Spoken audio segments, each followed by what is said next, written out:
It's the Unstoppable Podcast with Dan-Gregory and James Lavers. Really strains the voice, that shit. It does. You know? So on that note, I'm going to say, James, a massive welcome to the Unstoppable Podcast.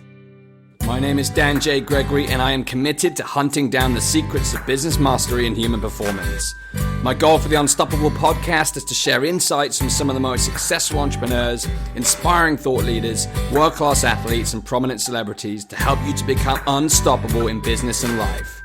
Each week I'll be bringing you a new interview with an inspiring person and sharing my own results as I pursue the answers to the question, how can I create the ultimate edge in my business, make a significant impact, and live an extraordinary life?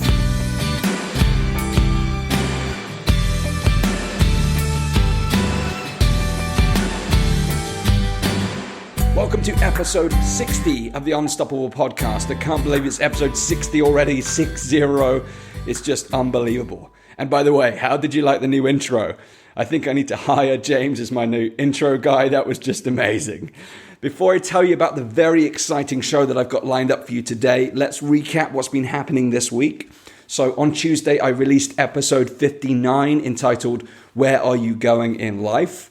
And this was inspired by a number of conversations that I've been having over the past few weeks with entrepreneurs who aren't quite clear on where they want to take their businesses over the long term. So in this episode, I break down a simple process for creating what I call a long-haul flight map for your business and life to help you get real clarity on the game plan. The episode was released on Tuesday because we had a bank holiday weekend here in the UK, but it's back to normal from next week, although I do understand that it'll be Labor Day for my US listeners on Monday, so it's your turn for a break. So as you heard at the beginning of this podcast, I am delighted to bring you the fantastic Mr. James Lavers. Let me tell you, this is not going to be your ordinary episode. Get ready for some mind-blowing content, a barrel of laughs, and some deep philosophical musings. This episode could be the most powerful episode of the Unstoppable Podcast yet. So let me tell you all about James Lavers. James is a digital educator, a philosopher, and video sales specialist and founder of Lazy Coach, a boutique training company where James helps experts, entrepreneurs, and small business owners to attain true freedom from constraints and get a global reach through the influential use of online video to monetize their brand and sell more products. James's work is featured in books and on television worldwide, and he is the go-to expert of choice for high-profile authors and international speakers. He has mentored contestants on The Apprentice, and his work with brands like Sony, Nintendo, Dyson, Bare Essential, Zumba, and LMS, both on TV and online video, has resulted in hundreds of millions in additional profits. He runs a 100% online business helping entrepreneurs and experts to create cloud-based digital enterprises. And today we get right into how James has built a business which only requires him to work 2 days per week and how you can create more freedom in your business using modern video marketing strategies. I recorded this session with James face-to-face at a coffee shop in London, so pull up a chair, grab a coffee, and get ready to join us for a thoroughly entertaining, deeply inspiring, and wisdom-packed episode introducing Mr. James Lavers. We are in a place called Planet Organic, a really funky cafe here in London somewhere, which I don't know. Everything's organic. Everything's organic. The people are organic. Everything about this place is organic. This conversation is going to be organic. We're just going to see where it goes. Yeah, just going to see where it goes. I've just necked a double espresso, so anything could happen. Yeah, but I just had some raw water with the O taken out because H2O is taking all of the oxygen from the planet. So we had some H1O. That's how organic it is. Yeah. Here. And that's how fresh we're going to get. So, James, welcome to the Unstoppable Podcast. Thank you, Dan. So I'd love to know a little bit about what you're up to right now. What's your business all about? And yeah, right now I'm mainly focusing on my impressions of well-known voiceover artists. And I'm working on that. No, I'm focused on educating entrepreneurs with a message, entrepreneurial thought leaders, modern experts to help them digitize their expertise, basically. Put it on the internet, make it available to the rest of the world. Awesome. Something I've been doing for a while, and it's something that I think is a great way of getting good work around the world, kind of stuff you're doing. Awesome. So James, you said you've been doing it for a while. When did this all kick off for you? Oh, for me, 2005. Yep. So I was online a little bit before then. 2005, my daughter Charlotte was born. And that was when I knew I had to get my shit together. There's nothing like a little pink ball of screaming, crying. Those of you with babies out there, you know. Yeah, I mean, you love them when they come out, right? But it's like, no, now this has to have all my attention. So when my daughter was born, I realized working a job, knowing like the only way I could get more money at the end of the month was doing overtime. Right. So give more of my life. I was already giving such a ton of my life to this work as an infomercial producer and consultant, and it was like, yeah, if you want more money, just work more. And it was like, that's not gonna work for me. Yeah, especially this little pink bump of love in my life now. Yeah, that is like, you need to give me all your money. Yeah. You need to. It's not bottles of milk I need. It's bottles of liquidized money I need. Yeah. And so it kind of started. They don't sell that here, by the way. They don't. Check. No, organic cash is yet to be done. Like those little juice shots. Yeah. I always say Tony Robbins, somebody I got the opportunity to work with in 2003. I think he juices cash. He probably does. Yeah, and I don't think this is an inflammatory comment. And I'll wait. His legal team will let me know. But I think it's not wheatgrass he's drinking. He says it's green. And I think, well, that's cash then, isn't it? Liquid cash. That's how you get that big. Yeah. Juicing cash. So, yeah, it was basically desperation. When I already had a stepson who was like 1 year old. My daughter was coming online. I was like, I've got to get my act together. Like, I need to do something else to make money. I looked at the internet.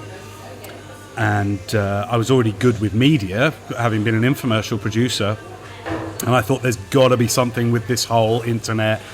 Video wasn't really, like YouTube wasn't around then. Facebook obviously wasn't really happening then. So I just kind of had to figure it out as I went along. Yeah, cool. And here I am. So before, I want to touch into how you actually discovered your new path. But before you got into that, I guess to get some context, it would be useful to hear a bit about your background. I know you're working in the TV space, and it has a direct correlation with some of the stuff you've been doing over the last few years. For sure. Talk to us a little bit about your past journey before you started what you're doing right now. Yeah, my sordid past is selling fake diamonds and food processors on TV. So in 93, there was this completely new wave that happened in the UK that came over from the US called live home shopping TV. You know, we take it for granted now. You turn over any channel on Sky, on cable, and you'll see, you know, people hawking all kind of goods live. You know, like it's live in real time. And we were used to infomercials, which are like the pre-recorded shows, these half-hour, you can tell they made it months, years ago. Yep. But live home shopping TV was something a little bit different. And it really properly landed here in 93. I went to work for QVC in 95 when I was 18 years old. And I was hooked right from the outset. I was going to go to art college, and be an artist and I haven't done an MBA. I have literally no education. Fell asleep in my English A level. I don't know anything. And I almost went to Chelsea Art College. On my way out, they had just accepted me, right? So I went to Chelsea Art College with my portfolio. They're like, "We love your work. Come here." Wow. And on my way out, there's this very colourful lady dripping paint onto a canvas. And I have her to thank really for being here today, because I was dead set, very excited about going to Chelsea. I went up to her bravely and said, like, "What are you doing? Like, this looks so sophisticated and amazing." And she turned to me and she went, "I haven't really figured it out yet." And literally in that moment, like, the dream of artist just crumbled. And I went, okay, it's all, like, I just went, this is bullshit, you know. And I thought, okay, I'll go sell paper and stationery first, which I did for 6 months really, really well. And then QVC opened up, went to work for them. And I very quickly became fascinated with the whole, honestly, power and control. I'd love to say it was more altruistic, but it wasn't. I wanted to be a producer. Well, the minute I started out, I was like, I'm working my way up to be a producer, because the producer got to speak in the same way that people listening to us now is like, we're speaking in your ear. Hello, how are you? Like, turn left, go on, turn left. Put your left hand in the air. That, like, as a producer on live home shopping TV, you had this microphone like this. You could talk straight into the presenter's ear. Right. And the other thing you had was, imagine you're a presenter listening to us now on QVC. So you're trying to sell this food processor, this, I don't know, crystal mouse, right, to the masses. I've also got this screen next to me that shows me what's happening on the phone lines. I see, in terms of the sales. And it's real time. Wow. Real time. Wow. So I could say to the presenter, do this, put your, say, get this now. And the presenter would be going, oh, it's a wonderful crystal mouse, you should get this now. Wow. Like this. And I could see whether it worked, whether it made people, and it was real time. Amazing. So it's like I could see. So basically, QVC, once I worked my way up to producer, which took a good few years, I think I was producer by 99, 2000. And then basically QVC became my laboratory for what makes somebody pick up the phone. I get it. What makes somebody react. Wow. And I could see real time whether it worked. So over the subsequent years, I went in front of camera in 2009, Dan, but up until then, so like 10 years, I tested every influence technique you've ever heard of, read about, thought about, every verbal technique, I had this team of presenters that were game. They said, yeah, just tell us what to say, tell us what to do. I had the director who would pick the shots, like, well, tell me what shot you want on air, the shot of the juicer, the shot of the presenter looking at the camera, and it became an influence laboratory. Amazing. For what makes somebody buy at a distance. Do you know what I mean? Like, what makes somebody who is at home comatose, how most of us watch the TV, like, how do you get somebody from comatose to where's my wallet, where's the phone, I'm buying this now. Wow. And so 2009, because I did that pretty well, 2009, a whole bunch of brands said, actually, will you come and work with us and our spokespeople? And so I trained them personally. I went client side, trained them, and then some of them said, well, will you go on air and do it for us? Will you represent us? So great opportunity to work with like Sony, Nintendo, Samsung, Acer computers, sold a lot of laptops, a lot of gaming consoles. Then went to work with lots of skincare companies and things like that. So that was kind of like the consulting side of my business, and that has fed into then when my daughter came along. In the overlap for that, there was a point where I was doing both things at the same time. Right. So I was still consulting with brands, and then I was like, I need more money. Sure. The bottom line was there was a huge demand for me to be in London, client days, all this kind of thing, and I was like, I want to be with my daughter. So that's when I thought, well, there are other people. There are small business owners. There are coaches. There are, the Google video was around then. So 2005 Google video. I remember all of my first videos were on Google video. Wow. And they didn't have that kind of 10-minute cutoff that YouTube first had, if you remember, back in like 2016. It was like 10 minutes, that's it. Short. And so I was doing these long tutorial videos early on for NLP trainers and coaches and people like that. Basically, in what I'd learned from consulting with big brands, and that's how I got to be where I am now. Amazing. So was it a natural transition then, in terms of, was it an obvious choice of what to do next when you're in that position? It had to be pointed out to me. So I went on a training program with a good friend of mine who wanted it filmed, and he said, you're in media. I said, I don't know how to use a camera. He said, don't worry about it, just put it in the corner of the room and press record. I was like, seriously? He's like, yeah, and you can sit in on the rest of the training. And so he was teaching neuro-linguistic programming and stuff like coaching and things like that. And I loved it. And at the end of the training, Alistair Horscroft, his name, a good friend of mine, and at the end of the training, he said, you know what, all this stuff you're doing with skincare and laptops, you should be doing that with coaches. Wow. Like, it works. At that point, you've got to remember, Dan, I'd worked with Paul McKenna, Wayne Dyer, Tony Robbins, but I still hadn't quite made the connection that, like, I could take this onto the internet. Yeah. You know what I mean? Yeah. And then when I did, it took somebody to go, do this online. Yeah. It's free. People can do what they don't have to go on QVC to sell their message, sell their services. Now they can do it online. Wow. So you always had that desire to spend more time with your daughter. Obviously doing great stuff with TV. Many people when they first get started in business, making transition from that kind of corporate world, was that a tough decision, or was it a natural choice for you to step out and go on your own? No, it was a natural choice for me because I hate bosses. Yeah. Like I hate I really don't work well. I'm not a team player. I don't like working with others. I don't like being told what to do. It will say on my gravestone, like, don't tell me what to do. No, it was natural. Yep. I just resisted it because there's security in getting a monthly paycheck, isn't there? There's security in a lot of what I had was like retainers with these brands, and it's so seductive when somebody just says, "Yeah, we'll just put. Doesn't matter how many times you go on air. We'll put this much in your account every month." You go, "Oh well, no problem then." Yeah. So it's seductive. The wage is seductive, but I don't like being told what to do, and I wanted to do my own thing. So what was the kind of first few steps? Tell us the story of how you got started and how you got your first few clients. Yeah, I went to forums. So again, this was pre-Facebook and YouTube, so I was hanging out in forums. So what I knew was I got to find the watering holes where people already are. Yeah.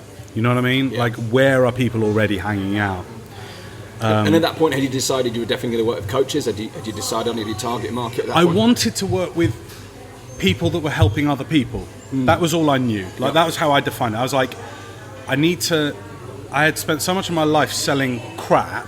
Do you know what I mean? Helping sell. I don't mean crap. I mean, I'm sure the people that bought it loved it, but like, you know, the big green clean machine and the 5-minute abs, you know, and all these kind of things. And I was like, I really want to help sell some stuff that's good. Yeah. Like I said, I got the bug 2003 when I worked with Tony Robbins for all of 8 minutes. He was in town to do 4 shows. Worked with him on the 4th show because his first 3 tanked a little bit. And on the 4th show, we knocked it out of the park. I gave him like 8 minutes worth of advice. He took it. It was an absolute privilege to work with him because his were the CDs and tapes I'd listened to in my teens. Amazing. To help me get over my blushing. And so working with him and the stuff I told him to do, working so well, he more than doubled his sales in the 4th show. Like, I knew there was something about when that happened that I went, that felt good. Like, I'd felt excited and powerful in the past when I'd sold lots, but I didn't necessarily sleep that well, knowing I'd sold more of something like some rubbish face cream. Do you know what I mean? Yeah, it didn't have meaning. Yeah, and like to know that I'd helped Tony Robbins reach more people, and then later Wayne Dyer, Paul McKenna, and a couple of others, I was like, that felt really good. So I knew I wanted to help people who had a message that was good, you know, to help other people. Yep. And I went, well, where are they online? Where are they? And I found all these weird little enthusiast forums. And it was a lot of people like trainers and NLP trainers and life coaches. And back then it was still pretty new in the UK, even in, you know, when was that? 2005, 2006. It was still pretty new. Life coaching was still this kind of like, it was finding its traction here, I think. And I just got involved with the forums. Nice. And I just kept seeing the same conversations. I just watched, and I think that's what it's important to do, is just like listen.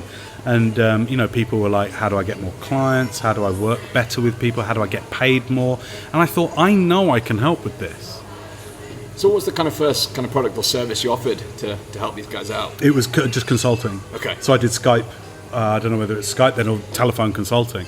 So I put out £90 an hour for a marketing consultation, like an online marketing consultation, you know, to get them better at, and it was all like, get more clients, you know, or it was things like how to make sure your site doesn't suck, you know, how to put, you know, just getting people out of the very self-centered marketing that a lot of people do, you know, me. And in the NLP self-help world, what I've seen so much, personal development, is people have such a passion for what they've learnt about. Yep. They have this incessant need to explain it to others. Yep. Like, I love this, so you need to understand my love before you can buy from me. And a lot of what I was doing really was just removing that friction, you know, and just saying, look, forget that. Like, what can you give them? You know, so a lot of my consultations. And so this is where the story got a bit funny, because I was doing all of this to spend more time at home, right? So I started not doing so much of the big brand work, going into QVC. I was cutting that way back. I had like 2 clients, and I was doing home coaching, and I had no coach training. Right. So I was an appalling coach. I was absolutely appalling. I was so prescriptive. I would just get on the phone, and I would just rant at them, like, do this. I'd tell them where they were wrong. And my idea of coaching back then was overwhelm them with strategy, just overwhelm them with all this stuff that they could do. And so between when I started doing that, around about 2005 till around about the summer 2006, I did about 1,000 hours of coaching. Wow. And it was exhausting, but it was retrograde as well, because I was doing it to spend more time at home. And I sometimes say this in, when I'm telling my stories in a not in an environment like this, if I'm on a webinar or something like this, I tell the story in a much more kind of structured way about how. But it's true when I say that I was closer in meters and feet to my daughter, but I wasn't closer in heart and head. Do you know what I mean? Yeah. And I think when I say that, it's a little bit catchphrasy, but actually it felt absolutely true. I was right there at home. She was 10 feet away from me in the living room playing with her mum there, and I was still working, and I was working harder. And most of my sessions were free sessions. The ones that were paid were like £90 an hour, and I grafted for a year, did, like I said, about 1,000 hours. And then when Charlotte started to walk, just when she was starting to walk, one day she got away from her mum, as they do when they get to that age. It's like, look, the radar's down for a second and they're gone. And I had a home office that you had to leave the house to get to, and you had to walk like along the decking about 10 feet to get to. And she wanted to see me. Like I could hear, and I was on a call, and I could hear, "Daddy, Daddy." She left. I can remember it to this day, like hearing her. And I knew she was coming out the kitchen door, toddling along the decking, and then she came to I drew the net curtain across so she wouldn't see me. Yeah. Oh. Like, what an idiot, right? And I'm on this call, so I'm trying to impress this client, and I had these really screwed up ideas of what professional meant. To me, professional then was cold, distant, formal. You should think that I'm in some big tower block, office doing, I've got multinational offices. There's no way you should hear that my daughter wants to see me, So I just spoke louder and quicker to this client. She's banging on the window. The door opens. She tries to come in to see me, and I slam the door shut on her. And that second change came, because then I was like, everything I've done to try and be at home is actually, I'm literally shutting her out. Yeah. It's almost gone the other way. Yeah, that really hurt. That really, really hurt. I didn't hurt her, but that changed everything. So I had been up until that point, Dan, selling coaching, consulting, and then I was like, all I was doing was the same thing I've been doing it, just at home, format. Using the internet to kind of chat with people. And I was like, this is no different. Yeah. This is no different than what I'd been doing. Yeah. So that's when I started to go, I've got to do courses. I would come off these calls, and I'd be like, that was the same call as the guy before, and the girl before that, and the guy before that, and it was basically the same call. Stuff. And when was this, James? This was back in 2006? Yeah, now we're into sort of like spring, summer 2006. And that was when I really started to go, I've got to do courses. So I could just go, it's all in that course. Go check out the course. This is an interesting topic, because I guess, hearing that story and the impact it had on your life in terms of the time impact, the impact on your relationships, even though 10 years later now, the technology is radically improved, we've still got people out there in the same situation. They start a business, they want an internet business, they want to spend more time doing the things they love, yet they spend more time in front of their laptop and less time in front of the people they care about. Yeah. So I'm really interested to explore into this. So what then changed when you had that kind of defining moment? I think I was really lucky, Dan, because I was desperate. Right. I was absolutely desperate because I came from a broken family. My parents split up when I was like a year and a half, and so I had this mechanism in me that was just like, I will not do that. Like, I will be a present dad. And like that was so strong in me. Like, there was no way I wasn't going to be present for my kids. And I was already screwing that up. So for me, there was no, it was burn your boats. Yes. Which has always been my approach. Yes. It was just, there isn't any, I see so much hesitation in people and in my clients, and umming and erring. And for me, there was no other way. I was like, I have to make this work. Like, I will. There was no mentors then. There was nobody doing online courses. No, they're waiting for you to start. Yeah. I was like this reluctant pioneer. Like, I remember looking around, like, how do I do this? And there were people teaching, like, how to do ebooks. Do you know what I mean? Like, make money from ebooks. And I was like, I don't want to be selling $19 ebooks. I don't want to do that. No. I don't want to be selling, like, how to get rich writing $19 ebooks in a $19 ebook. Do you know, I just don't want to do that crap. And so I just thought, I want to do, if there's these platforms, if there's these forums, why can't I make my own where there's like proprietary information in that one. Yeah, smart. And so I just started to look around, and there wasn't. Now we are so. Funnily enough, I got a message at the time that we were recording this today from a lady, and I get these are common. Like every other day, I get these from somebody saying, "Oh, I'm thinking, could you tell me if Kajabi is very good? Kajabi is a platform that I use to host all my online courses and digital coaching programs. Can you tell me if you still use this, why you use it, and is it any good? Because there's this one I'm thinking about." And I think in my head, you're spoiled. Like you are so spoiled. Like I just said, just make a choice. Just make a choice. What you want is to not get it wrong. Like that's what you want. You want to make the right decision. And I think it's that I need to make the right decision that stops so many people making any decision. Do you know what I mean? Absolutely. And so back then, there was nobody going, well, you've got these choices. I found this online cloud-based software that let you create your own forums. Wow, okay. I think it was called at the time something like Collective X. I think it's still going. Wow. And it was, and I used that to make my own forums. And I was just like, great. Well, I'll just sell people access to these, and they can get this. All this content. All this material in there. And I used Google Video to host the videos, Amazing. And just posted them in there.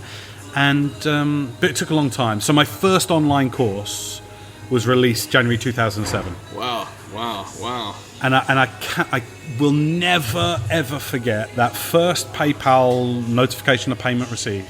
I'd had PayPal before from coaching clients. Yeah, you one-to-one clients. But never for somebody I'd never spoken to, never met before. And that came through, and I was just like, everything changed. Yeah, the game was everything different. changed. The game was different. And it was hideous. Like if you look at that, I think that course is still live. And when I look at it now, I go, oh, it's hideous. But people, there's so much vanity. There's so much vanity in business. Yeah. Where people are like, it has to look right, it has to think. And what I realised was people wanted the info, they wanted the guidance, they wanted the shortcuts, the ease and speed. And they didn't. I never ever, to this day, and I've sold a lot of courses. Yes. I'm not one of those people that's going to go, I've done 7, 8 figures, 9 figures. I've sold a lot of courses to a huge number of people. And I think once in thousands and thousands and thousands of sales, I've had someone go, I don't like the look of it. Yeah. And yet those are the things that most people worry most about and think that, oh no, if it doesn't look right, if my logo isn't on that course, they're going to refund or they're going to make me look bad or unprofessional. And it holds so many people back. I see it every day. It's so frustrating. They've got such amazing value to give to the world, yet these tiny little peculiar little details. I've been there from when I got started. The listeners of the podcast are well familiar with my the unstoppable story and how I got stuck in those details, and it sucks. It holds people back, but I think what you've said there is so important, just get past it and get to what really matters, which is creating results for the clients and doing the work that matters. So fast forward to where you are today. Then, what have been some of the biggest challenges you faced in building your brand and your business?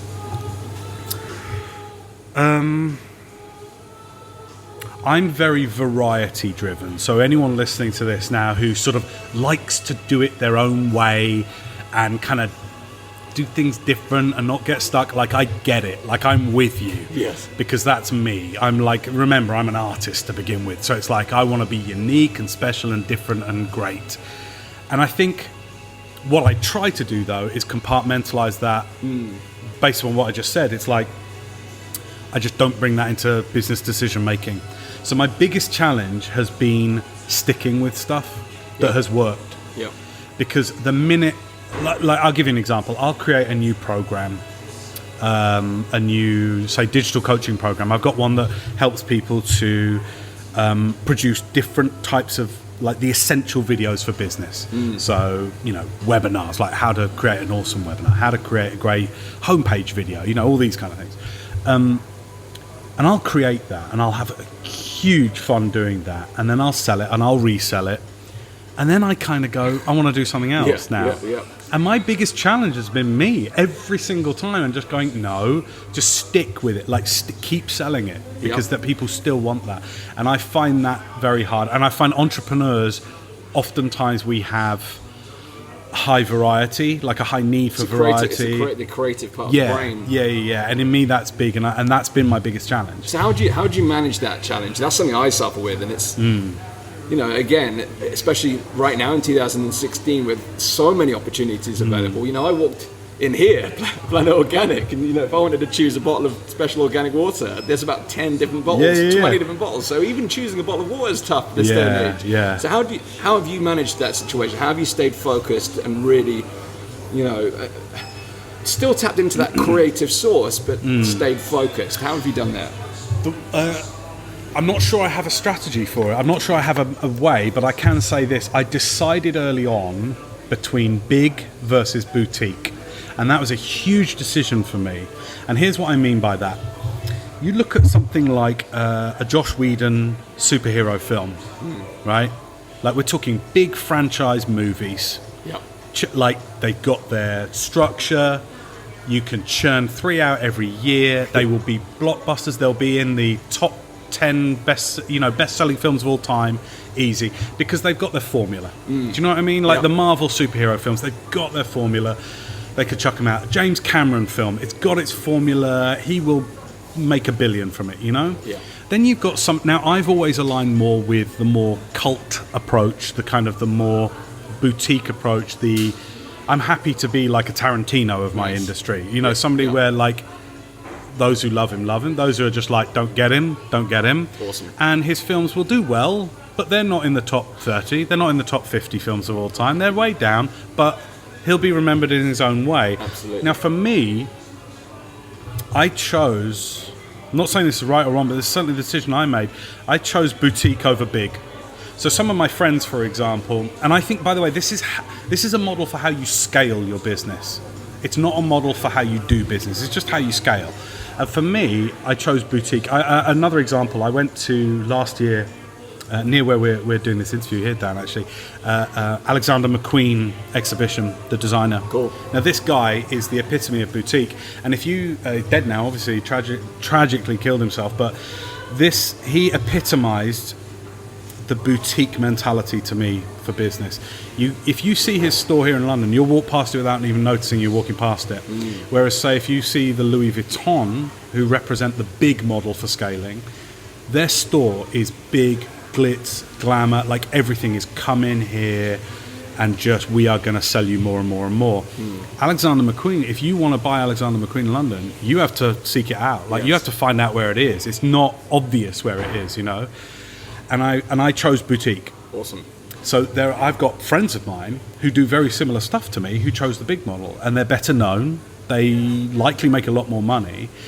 But choosing boutique for me and making that a conscious choice to be boutique, I have found relieved a lot of stress. Because here's why I say this, Dan, and I think this is so important, especially if like you want to be like a thought leader or an entrepreneurial thought leader, is oftentimes we come into the kind of the personal development, the kind of entrepreneurial world because we've been exposed to a big name first. And what we do is, because we're still like babies, we just, you know, like as babies we learn to walk because we look at our parents and we go, they're walking, I'll copy them. Yes. And I think many of us, you know, we'll go to a big event and we'll see somebody and they'll inspire us and we'll go, they're brilliant, I want to be like them. And so a lot of people, like for me, it was Tony Robbins. I remember in the early days, I thought, I've got to try and be big like him. I've got to do big events that mean I have thousands of people in there. I've got to be on TV. I've got to be, you know. And I think that can create a lot of stress if that's not actually what you want. Absolutely. And I've always been much happier to be infamous. Like, most people haven't heard of me. Most people are like, James, who the hell, what? But those who do know me are like, what? You don't know this guy? Yeah, mate, yeah, like, exactly. Oh my God, it's crazy. It's like, you know, again, it's like film directors that, you know, people wouldn't know about. And those that do just go, this is one of the greatest film directors of all time. If I'd say Tarantino to my kids, they're like, what? Who are you talking about? Like, that doesn't matter. Doesn't mean anything to me. To me, he's been a huge influence, you know. And so boutique as a scale model is more, for me, Dan, has been more about creating a raving fan base. So it's not about upsell. So big model means, and there's nothing wrong, there's nothing bad or evil about either, but I think the big model of business is all about acquisition and upsell. You know what I mean? Getting is better. So it's lots of paid traffic, getting people in and getting them spending as much as possible. And it needs to be to support big, because big means you need a team, you often need headquarters, you often are spending a lot on advertising.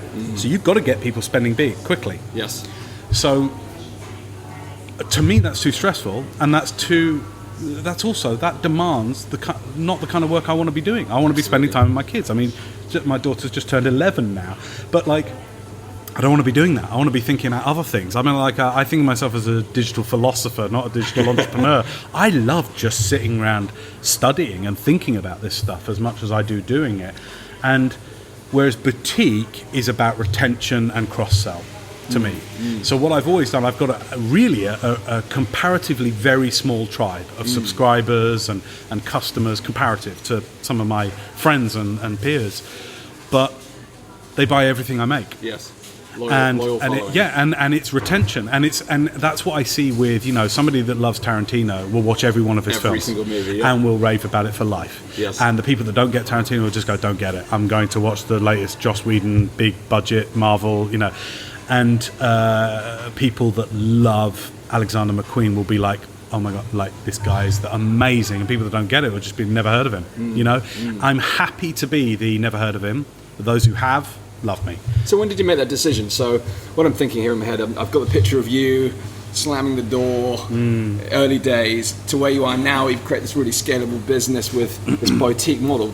When did you get the kind of vision for what you wanted to create, or has that been an evolving process? Yeah, it's definitely been evolving. I think I've always liked educating people and passing on highly specialist stuff. So I don't tend to do the whole, here's how to make an ebook. I tend to pick very specialist subjects. Yep. And I found that certainly I'm very lucky because really I've got one overall strategy, and it's kind of 3 S's. It's scarce, specialist, skills. And that's how I've you're actually, after we do this interview, you're interviewing another gentleman that we both know. Yes. Who trained with somebody called Daniel Priestley. I don't know whether you've interviewed Daniel Priestley yet.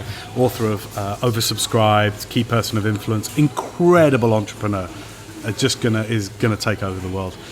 And but I see lots of people in my kind of field, and they're trying to get the attention of the big names. They want them to promote them. I've always found that they come to me. Nice. So all the people that I always wanted as friends have become my friends because they just like my scarce specialist skills. Yes. And so I've always put my focus on not being too general, having very, very specialist stuff. Again, this means I'm not bought by everybody, which then supports having a very lean business. If I had high overheads, I would have no money left over to spend. Yeah. You know what I mean? Yeah. So I'm not making millions every month. I'm making a lot of money, and I consider myself very, very lucky. But I'm not going, I'm doing, 7 figures every month or anything like that. But because this is why I love the boutique model. Because I've got a small, loyal fan base. I don't have to spend any money on advertising. I don't have to be putting out, hey, come to our big event, we need 10,000 bums on seats or any of that stuff. And all the stress of that. It means that I attract not only the customers that want to learn that stuff, but also scarce specialist skills people will pay more for. Yes, they will. Yeah. It also means that the people who do go by the big business model, they want me as speakers, as their guest speakers. So it's just been wonderful. Yeah, it's been wonderful. So it means that I've attracted friends who have very big businesses and do that, and they just go, well, you've got scarce specialist skills, we want to hire you for that, and it's just been wonderful. But in terms of evolving, it's definitely evolved.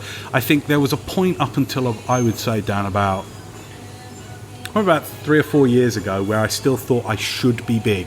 And this is what I think too many business owners think, is they think entrepreneur means you must build a huge enterprise that is multinational, that is making trillions, right?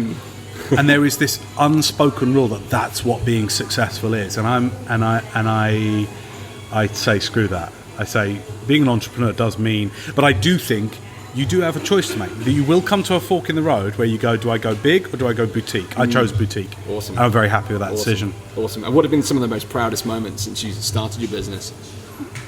that first customer, that very first sale coming through, that was huge. That was huge. Because I was literally like, I did that. My words on screen and all that kind of thing. I never met that person. What did that do to your belief levels about what was possible in your business? I already believed it because I'd done it in my work with QVC. You know, I'd already seen that I could influence people at a distance. Doing it on the internet without a big TV studio, without any of that, just doing it with my laptop and a mic, was huge. And what it did to my beliefs was just go, well, do it again, do it more. You know, it was just like, I get quite philosophic about beliefs and values because a belief is a feeling of certainty about something. And I've always found the minute I get too certain about something, it's like you are ignoring something else. So I'm sure there's a better quote by somebody far more intelligent than me around it, but in fact, a friend of mine posted on Facebook the other day, and it was something around, oftentimes the intelligent people, the entrepreneurs, are the ones that doubt themselves the most. I've always found it's been quite helpful not to believe anything too strongly. Yep. You know? Yeah, I know what you mean. Because it kind of leaves, it closes off, so... Yeah, it closes doors to other ideas, other perspectives. Yeah, totally. And the amount of times I've heard someone say, I look back at my work from 10 years ago and I was so certain about the answers, and then they look back and say, I can't believe I said that. I can't, it's true. If you get so tight up about who you are and what you do, all the message, without opening the door to other things, I think, it just closes your mind. I think in any area, outside of business, it's dangerous in any realm of life, I think. So I respect that. Yeah. So I think in terms of proudest moments, I'm not sure I feel a lot of pride, if I'm honest. I'm not sure pride is one of those things I feel a lot, if I'm honest with you. I think what I feel a lot is just, I feel very lucky. Like still to this day, I've just run a big summer sale, right? So where I'm discounting a whole load of my courses, kind of clearing the shelves, closing off some of my old courses that I made like 5-6 years ago, discontinuing them. And I enter every buyer manually into the course. I still do that. It takes all of 20 seconds, less than that. And I could get an API, get some coder to do that, but for me, I like personally entering. All I have to do in my system is go full name, then first name, and then their email address, and go send their login information to them. So this is people that have bought a course. Yeah. I still do that with every single buyer. I tell you why, is because that person's just funded my life a bit. Yes. And this is one of my, I want to say hate. I don't know if it's a hate. It's one of the things that confuses me about big business is we always want to distance. I see big businesses do this. We always want to distance the customer from that revenue. And we do that with language. We do that with layers of just bullshit and logistics and departments and all that. And for me, I love that every time, like I feel lucky every time an order comes through, I say thank you to that person. Like I've got a bit of software called Putler that links through to PayPal, and it makes a ka-ching sound every time an order comes through. And I see their name come up and I go, oh, thanks. Yeah. Thank you. Yeah. Now that person has just paid for, you've got to remember, you're paying customers, they're paying for your life. Yeah. They're paying for your life. Absolutely. Like this coffee I'm drinking here, this beautiful Planet Organic £20, $20 coffee, right? Like that was bought and paid for by a customer. The cash is in my pocket for sure, but it was put there by somebody that went, I want that course and I'll give you some money for that course. And I try never, and that's the other thing I like about being boutique, is I can still keep that touch point. Human touch. Yeah, that's really important to me. Yeah, I think if you look at the big businesses that are winning now, post-recession, they're all customer-centric business. Yeah. It's truly at the heart of what they do, whether it's big business, small business. We live in a world where transparency is king now, I believe. Social media puts the eyeballs on everything, and if you can be clearly seen to be the guy or girl who's putting the customer at the center of everything you do, that's only going to attract more love for your brand. And totally agree. I think the whole big versus boutique, how does the big business do that? I don't know, but in the boutique world, from what you've described, you can really have that human touch. And I think the ones that are doing well, the big businesses that are doing it well, are able to create a boutique feel within the big. If you look at something like Innocent Smoothies, they started, at festivals just handing out little samples. Do you know what I mean to Absolutely. people? And I think that they've always kept the chat and and there are some companies that are trying to copy that conversational style and they don't quite get it. Yep. And it's I think it's like it's having the culture of we want to know what you like, all all those kind of things. So I wouldn't say proud. I would say the thing that I feel the most is just so thankful every time an order comes through, because it's paying for my life. And I think, again, a lot of us exist. How do you pay for your life right now? It's like a lot of people pay for their life with debt. So it's just like, well, put it on the credit card, put it on the debit card, or they borrow money. And there's nothing wrong, I'm not demonizing this stuff, or you sell an asset. Oh, we sold the house, we got some money, we'll spend that, or, sell a piece of art, or sell some stuff on eBay. It's like, there's only so many ways you can pay for your life. Yes. The thing is, most of the ways that most people pay for their lives, there's no touch point with the customers there. I'm very, very lucky. It's mainly through bad decision making, but I'm very lucky that I'm completely consumer debt free. And I've set my life up so that I spend what I make. That's it. Like, I don't borrow to live. And I like that. It gives me a feeling of kind of groundedness, Dan, because I go, no, it's like, if I'm serving my customers, I get to live good. Yes. Do you know what I mean? Yes. And it's like the perfect barometer for me.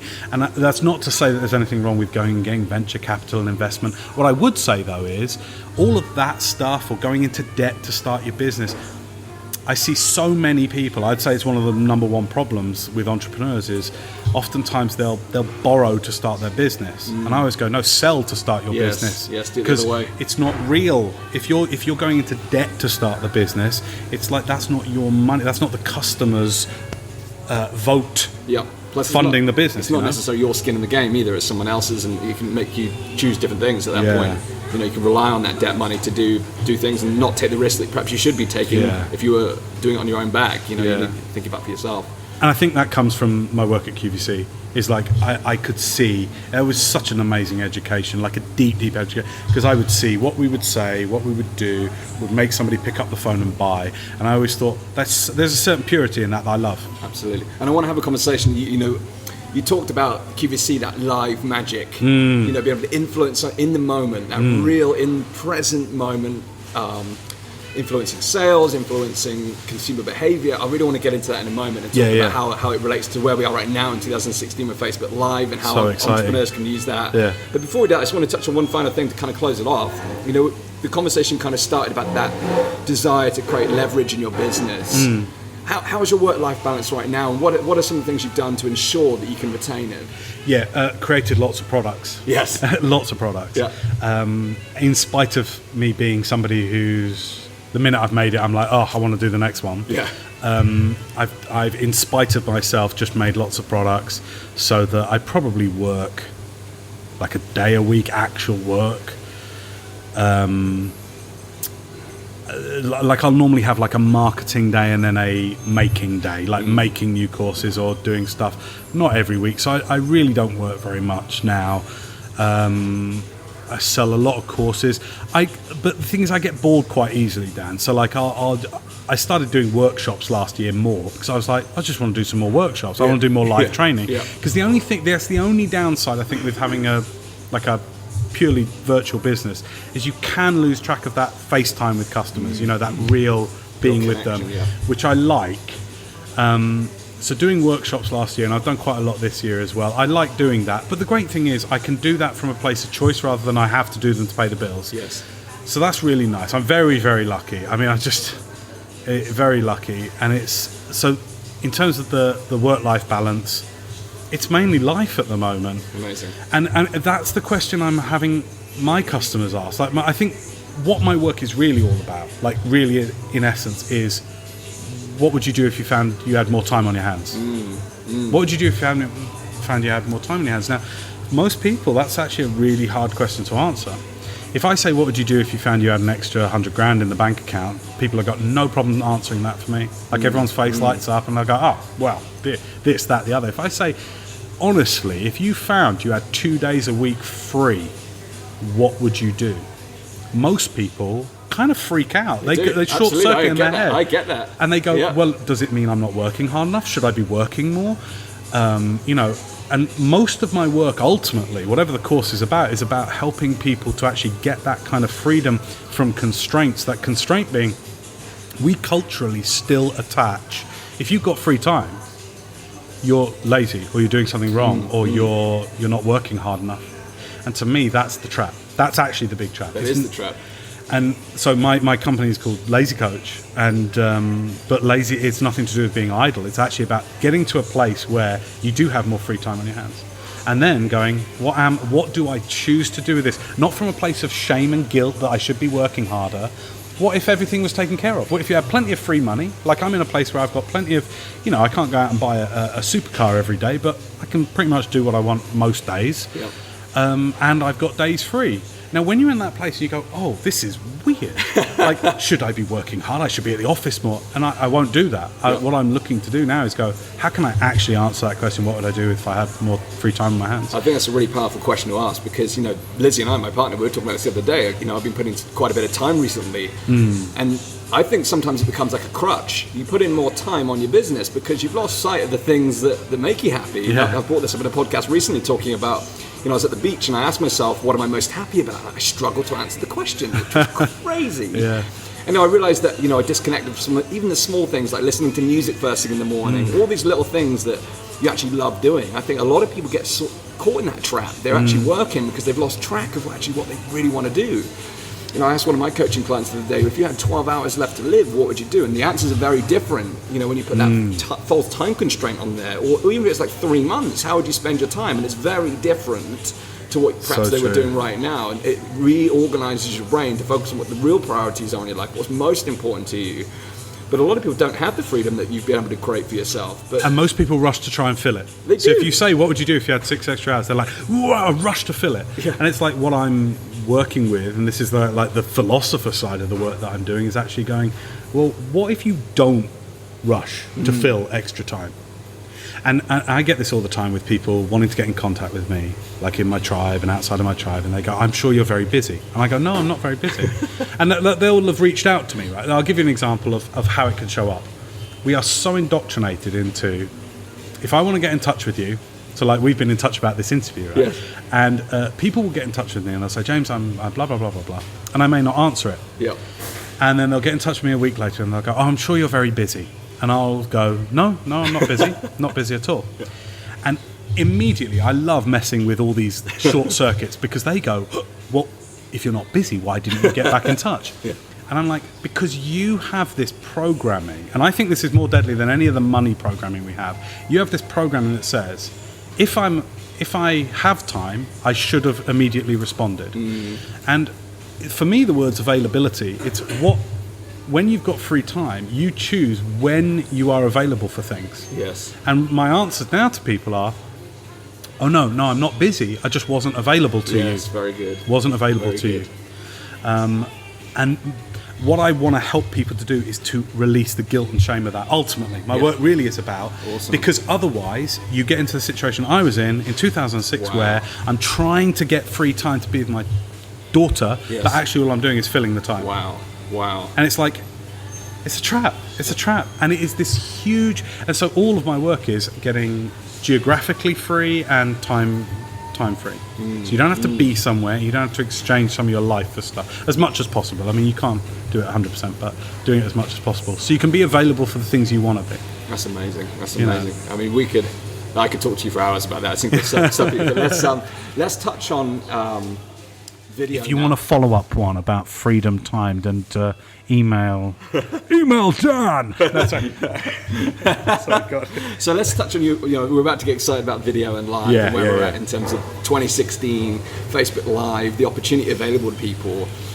For entrepreneurs listening to this, whether you want to get on the thought leadership model, whether you're a coach, consultant, whether you're going the boutique route or the big route, where is Facebook Live important, and what do people need to know about the platform, and how can they use it? That's a big question. Well, firstly, technically, I'm not like the technical expert. Like you've schooled me today on like where Facebook Live's going. Like I would be more inclined to ask you where it's going and what's going. But here's what I know is, it doesn't matter about the platform.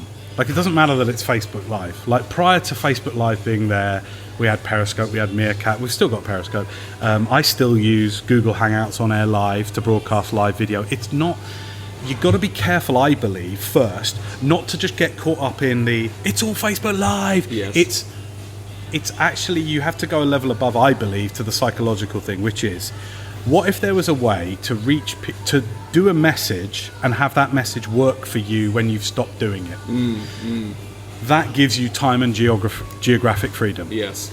So what Facebook Live really does... Now, the reason it's exciting is this. Everyone's on Facebook, right? So it's a big watering hole that your customers are likely already at. That's exciting. Number two, it's a way of... It's like QVC. QVC was live. Yes. So it's in the moment. And there was a certain dynamism about live versus pre-recorded infomercials, which still sell well. There's a certain dynamism about it that means you can it's like a laboratory. It's like a testing ground. Yes. And I love testing. I learned from a guy called Alex Mandossian. I remember him, not learned so much, but I heard him on a call one time saying, everything's a test even when it's working. Yes. And I went, oh, there's so much wisdom in that. And to me, Facebook Live is a place to test live. Even when something's working, like I'm doing a webinar tonight, and I'll do it in the way that is currently working for me. Yes. But I don't get set on it. I go, this is still a test. And if it changes, or if it stops responding in the same way, I just go, okay, I've gotten some new test results, I'm going to change. Nice. And so Facebook Live, the reason it's exciting is because it's a direct way of getting a very dynamic, visceral, in the moment message to your customers.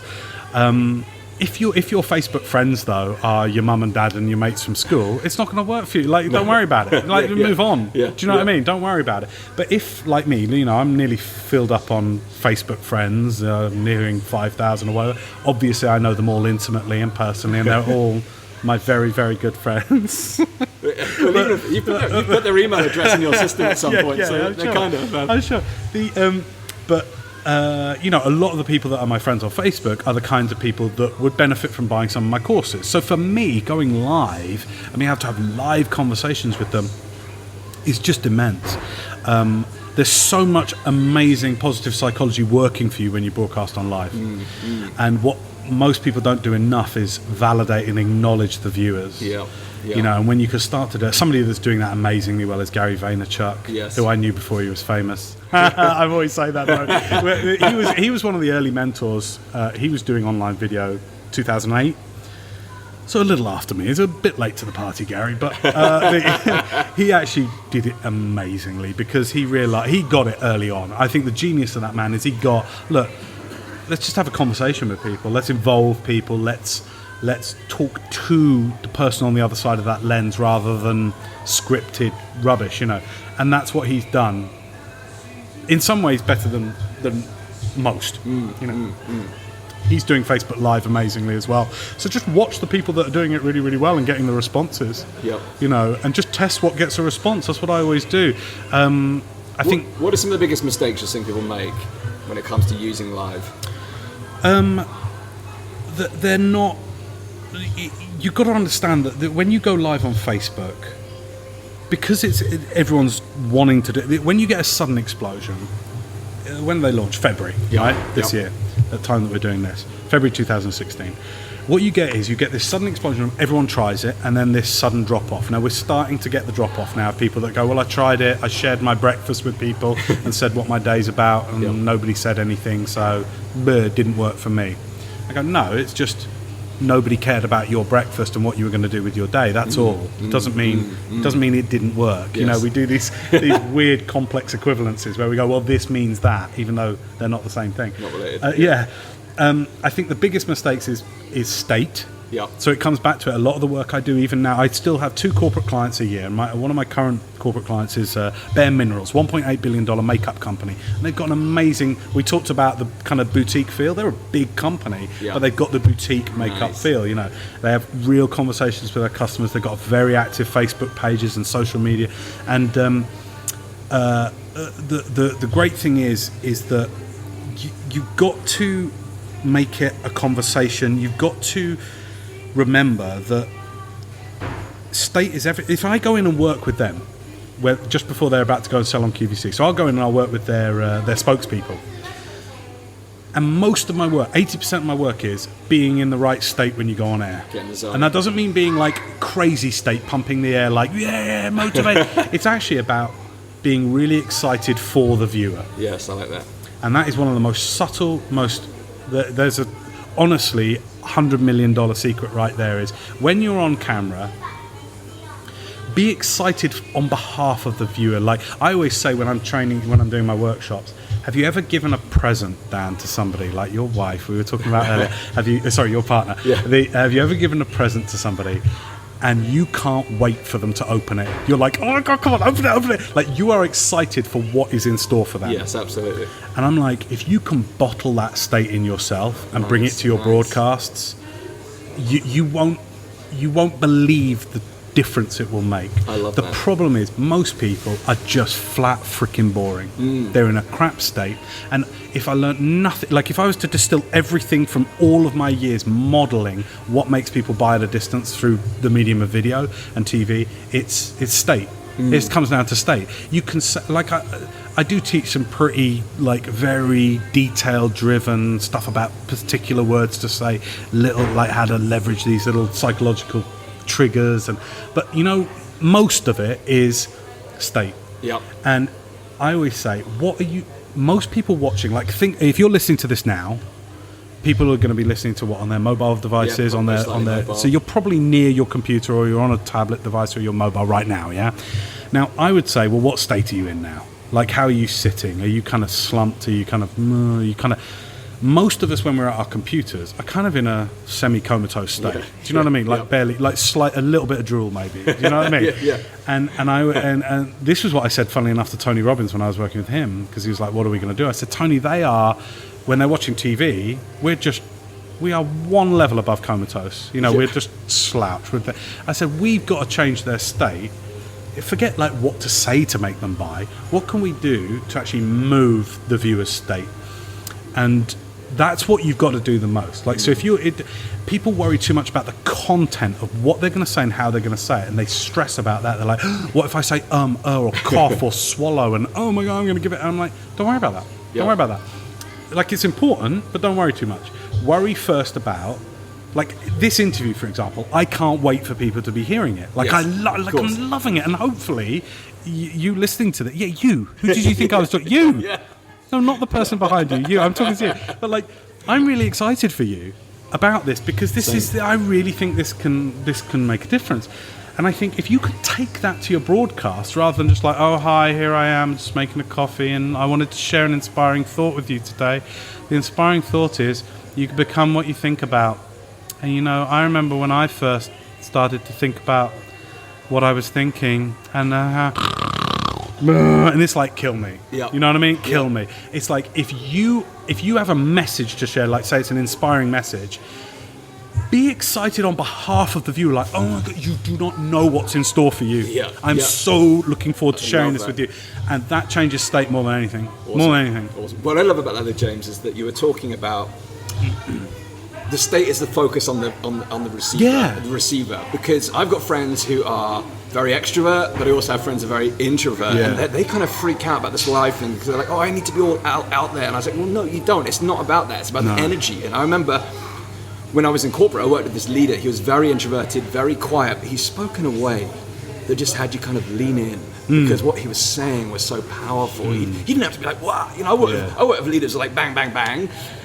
But they're both powerful in different ways. And I think if your mindset is, rather than being on yourself, how am I, in my arms flaming around, whatever, it's more about how am I delivering for the end user. I think that's such a powerful state to go into. And showing up for them. For them, That's exactly. the thing. I'm showing up here today for you. Yep. And whereas I think most of the live that are now, like I said, we're going to get this massive surge. It's probably going to carry on for a while where everyone's jumping on live. And I think, you know, it'll drop off because most people are going on for themselves. You know, they're showing up on there and it's like, oh, yeah, I like this message. And I think, yeah, I'm going to talk about that. You know, like, what shall I talk about? Yes. And it's like, no, what do you want to leave behind? What do you ask yourself before you ever press live, go live? Like, what do you want to leave behind with every viewer? Not what do you want to say? Yes. Because I talk garbage. Like, I don't draw on any words that have any more than about 7 letters, right? And letters is probably the longest word I know. But like, you know, I fell asleep in my English exams. You know, I'm really ill-educated.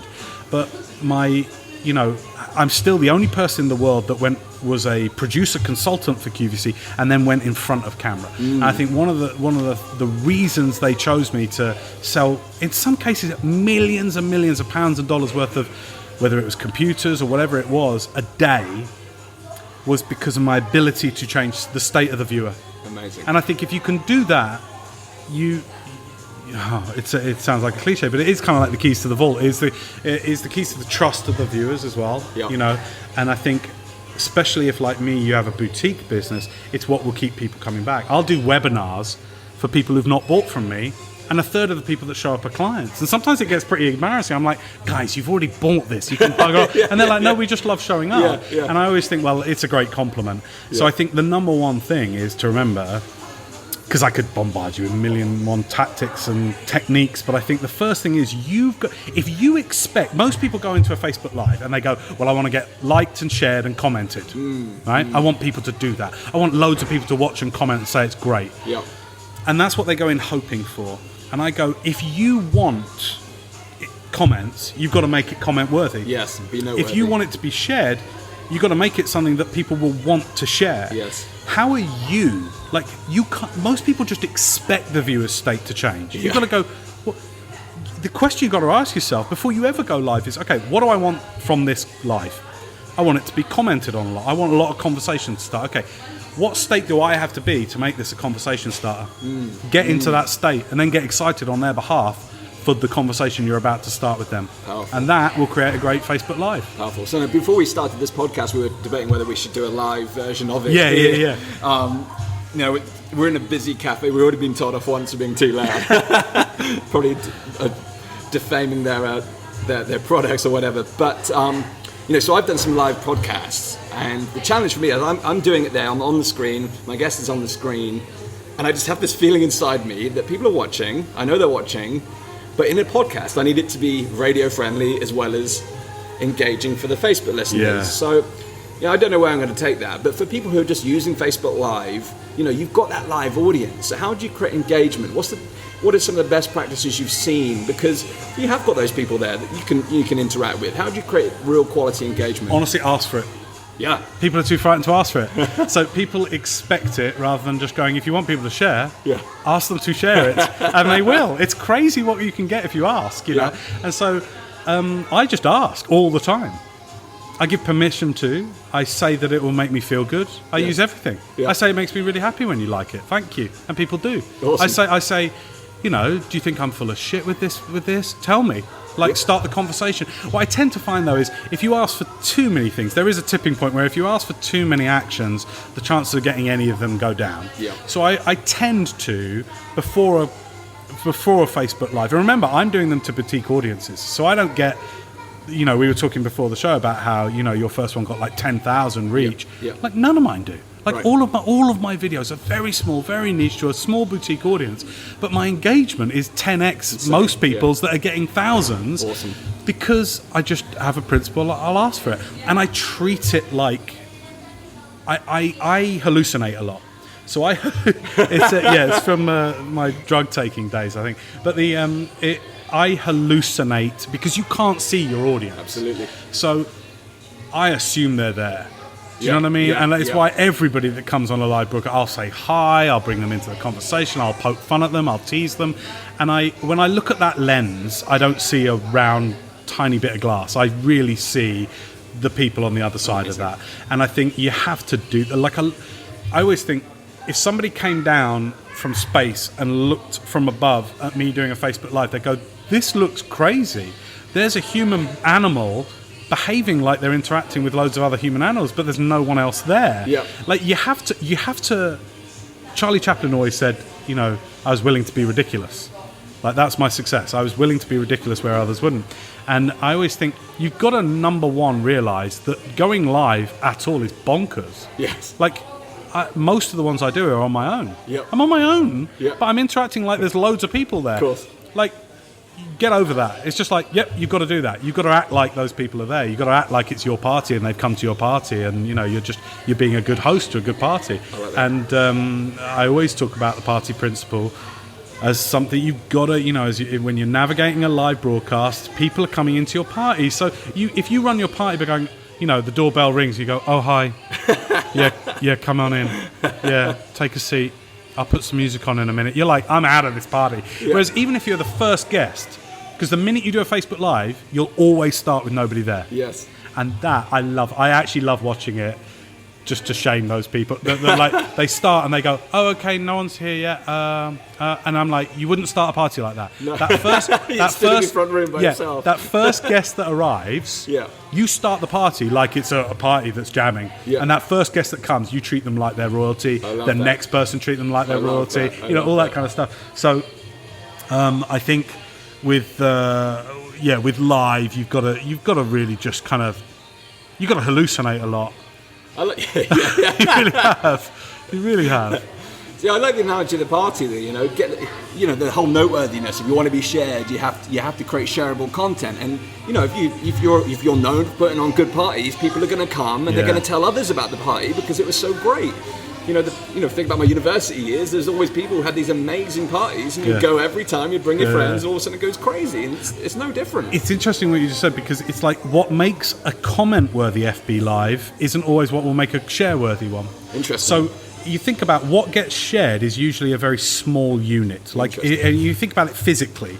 If I wanted to share, say, if I handed you a cow and a whole bale of wheat, and if I handed you a load of tomatoes, and if I handed you a whole bunch of equipment, and I said, there you go, there's your burger, you'd go, this is not, I can't do anything with this. Yes. If I just hand you a burger wrapped up, ready to go, and I think so, shareable content needs to be small chunk, it needs to be one idea, it needs to be short, you know what I mean? Yep. Whereas comment worthy, and I often find this with entrepreneurs, they say, I'm getting no comments. I'm saying that's because you're presenting an idea without any room for conversation on it. Like a lot of entrepreneurs, me included, will go, I know this, I'm going to tell you this.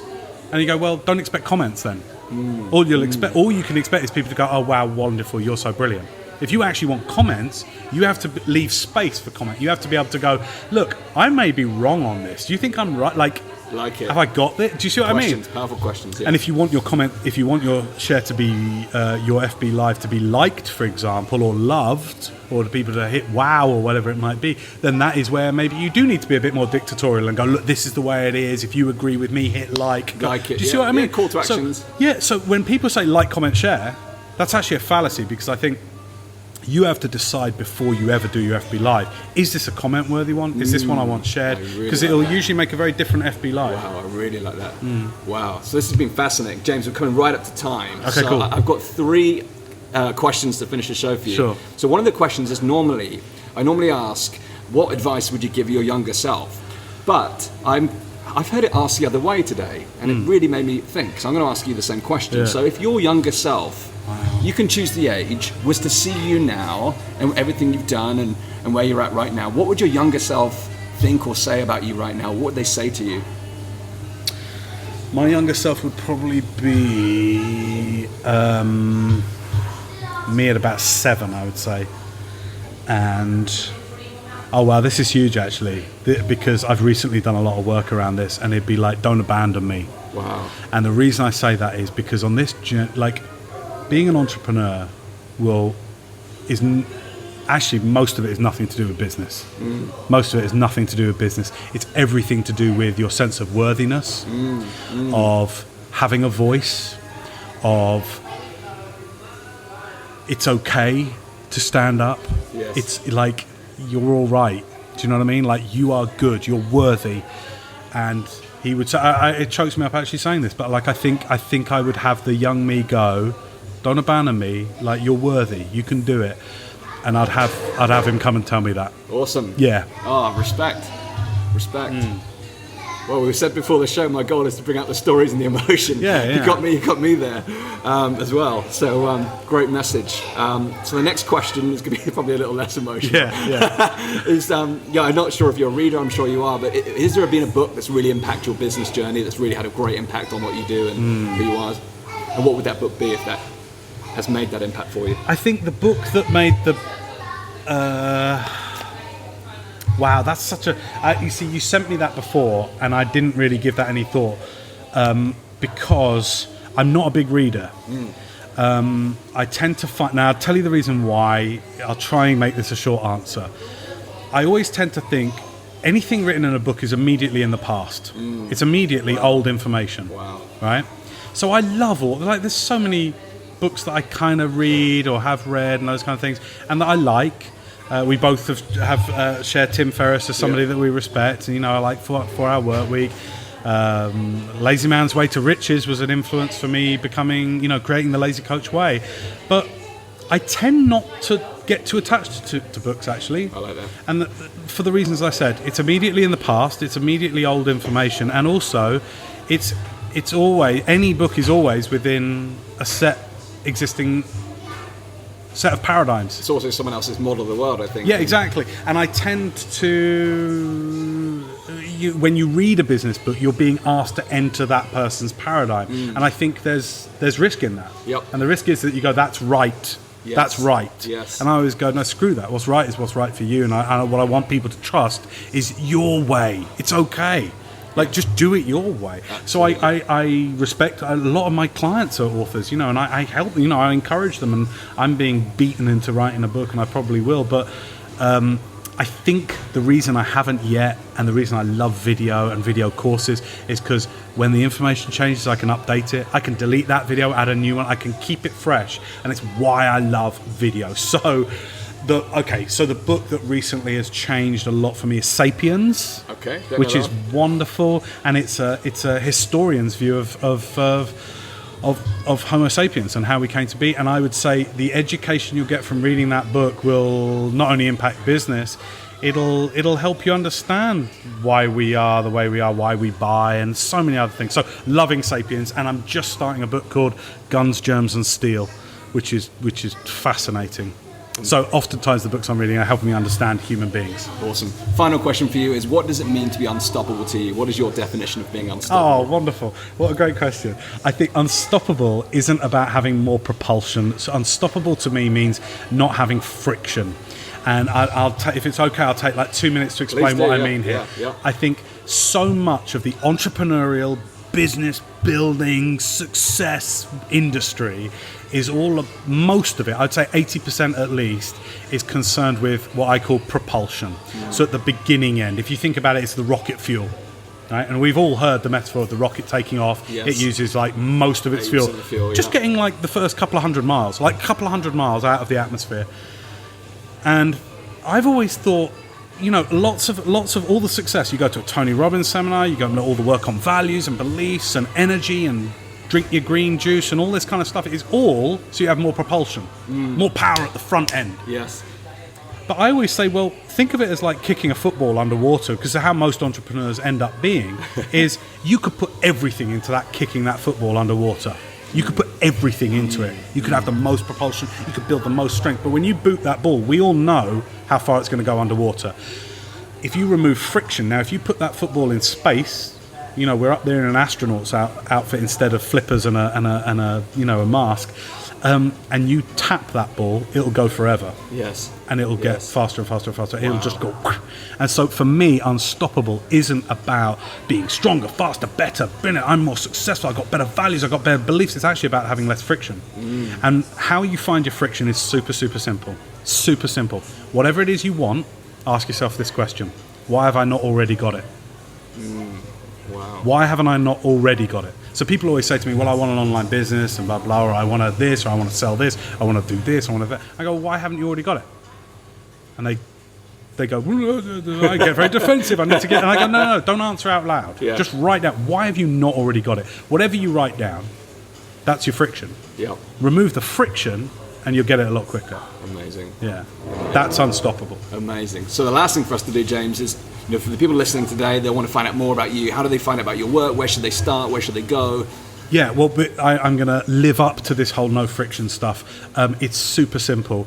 If you get your smartphone out, whether you're Android or you're Apple, if you go to the App Store on your phone and put in Lazy Coach, and get my Lazy Coach app. It's completely free. There's no annoying in-app purchasing or anything like that. There's a lot of really cool stuff in there. And if you need sort of like a sneak peek of what's in there before you go download it, which is cool, like I totally get it. I don't want to put something on my phone that I don't know what's on there. Go to app app.lazycoach.com. app.lazycoach.com. There's a little video that will explain the app, and then go ahead, download it. There's some really cool stuff in there. Awesome. All the links will be in the show notes today. James, thank you so much for unleashing your greatness on the Unstoppable podcast today. It's been a real pleasure interviewing you today. Lots of fun, and the new intro is going to be fantastic. It's done, Gregory! Thank you, Dan. Thanks I've really again. enjoyed it. Thank you. Cheers. How about that, folks? I hope you enjoyed listening to this episode as much as I enjoyed creating it. I've taken so much away to ponder upon myself when it comes to my own business, and I'm looking forward to working with James in the near future to achieve more time freedom in my business. The man works just 2 days a week. I want some of that. My theme for the rest of the year is work less, win more. So this interview came at a great time. And to help me along the way, I've just signed into the Lazy Coach app myself. And there is so much fantastic content in there. So I strongly encourage you to join in, download the Lazy Coach app, and join me within the Lazy Coach Boutique. So I'm conscious that I've gone way over time today. I know it's been worth it. So I do appreciate you hanging on. I'm going to wrap up ASAP. I could have talked for James for hours more. But coming up next week, I'm going to be doing an episode on Monday on money shame.